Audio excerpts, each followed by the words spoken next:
ইমাম আহমদ ইবনে হাম্বলের নাম শুনেছেন? হাম্বলি মাযহাবের প্রতিষ্ঠাতা।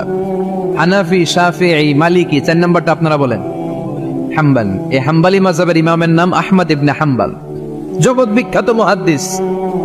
একক স্বতন্ত্র হাদিসের কিতাব হিসেবে পৃথিবীতে সবচেয়ে বড় যে হাদিসের কিতাব, ওইটার নাম মুসনাদ আহমদ ইবনে হাম্বল। 40,000 হাদিসের কালেকশন আছে এটা। এই ইমাম আহমদ ইবনে হাম্বল ওনার শেষ জীবনটা হাদিস পড়ানো, হাদিস কালেকশনের জন্য ব্যয় করেছে। শহরের পর শহর, দেশ থেকে দেশ, দেশান্তরে ঘুরতেন একটা হাদিসের জন্য। উনি সফরে বেরিয়েছেন হাদিস কালেকশনের জন্য। প্রচন্ড শীতের রাত, উনি মাগরিবের নামাজ, এশারের নামাজ পড়ে একটা মসজিদে শুয়ে পড়লেন, আর শুয়ে শুয়ে হাদিস পড়তেছেন। কি পড়তেছেন? কথা বলেন। আর মনে মনে ভাবলেন রাতটা মসজিদে কাটায় দেই, ফজরের নামাজ পড়ে আবার বেরোবো। কিন্তু দারোয়ান এসে বলে মসজিদে থাকতে পারবেন না, ওঠেন। দারোয়ান আছে না? কথা কন। আহমদ ইবনে হাম্বল বললেন, আমি শুধু রাতটা থাকতে চাই, আমি তো ফজরেরও মুসল্লি, ফজর নামাজ পড়বো তো এই মসজিদে, আমার থাকতে দাও। দারোয়ান তো দেয় না, কেনা মসজিদে থাকার জায়গা না, যাক মিয়া। উনি যে আহমদ ইবনে হাম্বল এটা চিনে নাই, থাকতে দেয় না। কি করবে এখন? উনি কাঁথা গুছিয়ে হাদিসের কিতাব নিয়ে কাদের মধ্যে ব্যাগ নিয়ে মসজিদ থেকে বেরোয় গেলেন। কি আর করবেন? প্রচন্ড শীত, আর কাঁপতেছেন বুড়ো মানুষ। প্রতিমধ্যে দেখলেন বাজার একজন খাব্বাজ, শাবুন খাব্বাজ, যুবক রুটি বিক্রেতা। সে রুটি বিক্রি করে, চুলার মধ্যে রুটি সেকে। সে যে সালাম দিল, আসসালামু আলাইকুম। যুবক বলে, ওয়ালাইকুম আসসালাম। আহমদ ইবনে হাম্বল বলে, যুবক আমার যাওয়ার জায়গা নেই, সফরে বেরিয়েছি, খুব শীতে কষ্ট পাচ্ছি, রাতে যদি তোমার এই চুলা থেকে একটু আগুন পোহাই কোনো সমস্যা?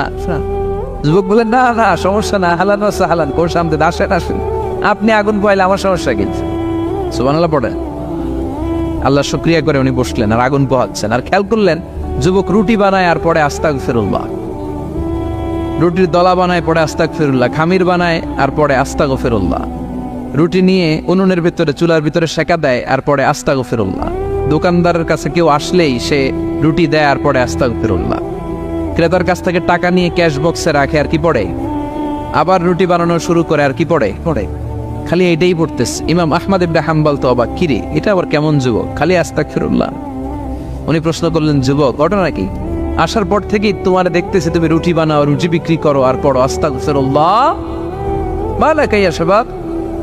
যুবক বলে, আস্তাগফিরুল্লাহ আমার সবচেয়ে বেশি পছন্দের আমল, আমি সব সময় আঠার মতো ইস্তেগফারের সাথে লেগে থাকি আর সব সময় পড়তে থাকি আস্তাগফিরুল্লাহ, আর এর বদৌলতে আল্লাহ আমারে মুস্তাজাবুদ দাওয়া বানিয়ে দিয়েছে। আহমদ ইবনে হাম্বল তো অবাক, আনতা মুস্তাজাবুদ দাওয়া? তুমি মুস্তাজাবুদ দাওয়া রীতিওয়ালা? আমি এত বছর হাদিস পড়াই, আমি তো মুস্তাজাবুদ দাওয়া না, আর তুমি রুটি বেচো বাজারে, তুমি মুস্তাজাবুদ দাওয়া? তুমি দোয়া করলে সব কবুল হয়ে যায়? যুবক বলে, না আনা মুস্তাজাবুদ দাওয়া, আমি আমার জীবনে যত দোয়া করেছি কবুল করে নিয়েছে কে? সব দোয়া কবুল করে নিয়েছে আল্লাহ, একটা দোয়া ছাড়া। কয়টা? আহমদ ইবনে হাম্বলের কৌতূহল, কিউরিয়াসিটি আরো বেড়ে গেল। কি সব দোয়া কবুল হয়েছে, একটা দোয়া ছাড়া? মাযালিকা দোয়া ইয়া শাব, কি সেই দোয়া? যুবক এবার বলতে শুরু করলো, আমার জীবনে যে দোয়াটা আল্লাহ কবুল করে নাই সেটা হচ্ছে, আমি আল্লাহর কাছে অনেক চেয়েছি, অনেক দোয়া করেছি যে আল্লাহ, শুনেছি এই জামানার সবচেয়ে বড় মুহাদ্দিস, তার নাম নাকি ইমাম আহমদ ইবনে হাম্বল।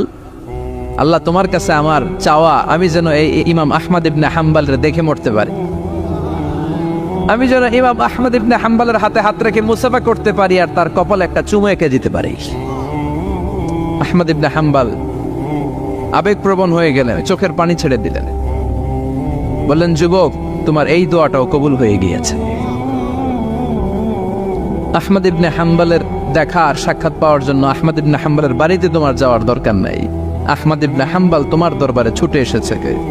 আনা আহমদ ইবনে হাম্বল মুহাদ্দিসুদ দাহর, আমি নিজেই আহমদ ইবনে হাম্বল। যুবক তো চোখের পানি ছেড়ে দেয়, আহমদ ইবনে হাম্বল চোখের পানি ছেড়ে দেয়। যুবক চিৎকার মেরে ইমাম আহমদ ইবনে হাম্বলকে জড়িয়ে ধরে, হাতে হাত রেখে মুসাফা করে, কপালের মধ্যে চুমু খায়। আর আল্লাহর শুকরিয়া করে বলে, ও ইমাম, আসলে এই দোয়াটাও আল্লাহ আজকে কবুল করে নিল। বিশ্বাস হয়? সবসময় ইস্তেগফার পড়লে আপনার দোয়াগুলোর এইভাবে কবুল করে নিবে কে? এই 5টা জিনিস পাবেন সবসময় যদি ইস্তেগফারের সাথে লেগে থাকেন। রাজি আছেন তো? এই জন্য বিশ্বনবী সব সময় নামাজে সালাম ফেরানোর পরে পড়তেন আস্তাগফিরুল্লাহ। কি পড়তেন? 3 বার পড়তেন আস্তাগফিরুল্লাহ, আস্তাগফিরুল্লাহ, আস্তাগফিরুল্লাহ। পড়তে রাজি আছেন? ইস্তেগফারের অনেকগুলো আলফাজ আছে, সবচেয়ে ছোট ইস্তেগফার হচ্ছে এটা, আস্তাগফিরুল্লাহ, আস্তাগফিরুল্লাহ। আরো আছে আস্তাগফিরুল্লাহ আল্লাযী লা ইলাহা ইল্লা হুয়াল হাইয়ুল কাইয়্যুম ওয়া আতুবু ইলাইহি। বিশ্বনবী বলেন এই ইস্তেগফারটা যদি কেউ পড়ে, আত-তাওয়াল্লি মিন ইয়াউমিজ যাহাফ, যুদ্ধের ময়দান থেকে পালিয়ে আসা কবিরা গুনাহ। কি গুনাহ? কাফেরদের সাথে যুদ্ধ, আমি তাগড়া যুবক, তলোয়ার নিয়ে নেমেছি, আমার দেহের 1 ফোঁটা রক্ত থাকা পর্যন্ত আমি যুদ্ধ চালিয়ে যাব, আমি ফিরে আসতে পারবো না, আইনটা কার? ফিরে আসলে কবিরা গুনাহ। বিশ্বনবী বলেন যুদ্ধের ময়দান থেকে ফিরে এসেছে এরকম কবিরা গুনাহ অবলম্বনকারীও যদি আস্তাগফিরুল্লাহ আল্লাযী লা ইলাহা ইল্লা হুয়াল হাইয়ুল কাইয়্যুম ওয়া আতুবু ইলাইহি পড়ে, ওই কবিরা গুনাহকারীকেও ক্ষমা করে দিবে কে? পড়তে রাজি আছেন তো? আবার সাইয়েদনা আবু বকর বললেন, ইয়া রাসূলুল্লাহ আল্লিমনি দুআআন আদউ বিহি ফি সালাতি, এমন দোয়া আপনি আমারে শিক্ষা দেন যেই দোয়াটা আমি নামাজে পড়তে পারি। বিশ্বনবী বললেন, পড়ো আল্লাহুম্মা ইন্নী যালামতু নাফসি যুলমান কাসীরান ওয়া লা ইয়াগফিরুয যুনুবা ইল্লা আনতা ফাগফিরলি মাগফিরাতাম মিন ইনদিক ইন্নাকা আনতাল গফুরুর রহিম। সুবহানাল্লাহ পড়ে। এটাও ইস্তেগফার। আমরা এটার বলে দোয়া মাসুরা, সালাম ফেরানোর আগে পড়ি না? যেখানেই ক্ষমা চাওয়ার কথা আছে ওইটারই কি বলে? ইস্তেগফার। আল্লাহুম্মা ইন্নী যালামতু নাফসি, আল্লাহ জুলুম করেছি, যুলমান কাসীরা, অনেক জুলুম, ওয়ালা ইয়াগফিরুয যুনুবা ইল্লা আনতা, তুমি ছাড়া এই গুনাহ ক্ষমা করার তো কেউ নাই, ফাগফিরলি মাগফিরাতাম মিন ইনদিক, তোমার দয়ায় আমারে ক্ষমা করে দাও, ইন্নাকা আনতাল গফুরুর রহিম, তুমি হলা ক্ষমাশীল। ঠিক কি না? এটাও ইস্তেগফার, এটাও পড়বেন। আর এই সব ইস্তেগফারের শ্রেষ্ঠ ইস্তেগফারের নাম সাইয়্যিদুল ইস্তেগফার। যত ইস্তেগফার হতে পারে এর মধ্যে সবচেয়ে শ্রেষ্ঠতম ইস্তেগফার নাম কি? কথা কয়। বুখারীর বর্ণনা, শাদ্দাদ ইবনে আউস রাদিয়াল্লাহু তাআলা আনহু বর্ণনা করেন, এই সাইয়্যিদুল ইস্তেগফার দিনের বেলা যে পড়বে ওই দিনে মারা গেলে সে জান্নাতি। এই সাইয়্যিদুল ইস্তেগফার রাতের বেলা যে পড়বে ওই রাতে যদি ইন্তেকাল হয় ওই লোকটা জান্নাতি। মুখস্থ আছে না? কার কার মুখস্থ? হাত তুলে না।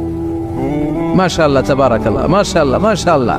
আর যাদের নাই তাদের হোমওয়ার্ক, তাদের আল্লাহুম্মা আনতা রাব্বি লা ইলাহা ইল্লা আনতা খালাকতানি ওয়া আনা আবদুক ওয়া আনা আলা আহদিকা ওয়া ওয়া'দিকা মাস্তাতা'তু আউযু বিকা মিন শাররি মা সানা'তু আবুউ লাকা বিনি'মাতিকা আলাইয়া ওয়া আবুউ লাকা বিযাম্মি ফাগফিরলি ফাইন্নাহু লা ইয়াগফিরুয যুনুবা ইল্লা আনতা।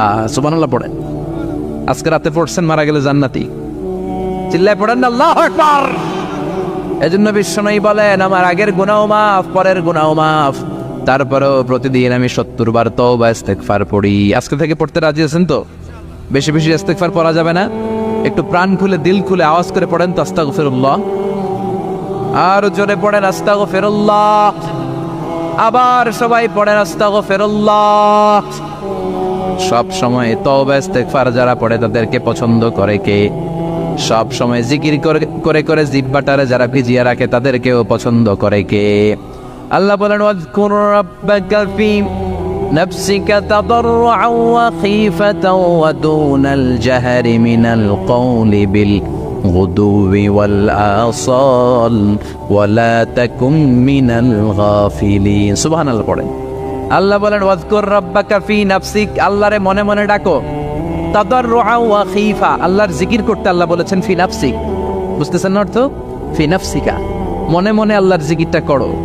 তাদাররুআন ওয়া খীফা, তাদাররুআন মানে বিনয়ের সাথে, with full of humility, submission and humbleness, বিনয়ের সাথে আল্লাহর ডাকো। ওয়া খীফা, গোপনে গোপনে ডাকো। দুনাল জাহারি মিনাল কওল, চিৎকার চেঁচামেচি করে ডেকো না। কার কথা? আওয়াজ করে জিকির করো না। এই যে আমরা মাহফিলে লা ইলাহা ইল্লাল্লাহর জিকির করে, এটা তালিমান। উদ্দেশ্য কি? তালিমের জন্য আওয়াজ করে জিকির জায়েজ আছে, কিন্তু ব্যক্তিগত জিকিরের যে ইবাদতটা এটা আস্তে আস্তে হইতে হবে, এটা ভদ্রভাবে হতে হবে, চিল্লাচিল্লি করে নয়। আবার তালিমের জিকির ওইটাও ভদ্রভাবে, ইন্নাল্লাহা জামিল ইউহিব্বুল জামাল, আমার আল্লাহ সুন্দর।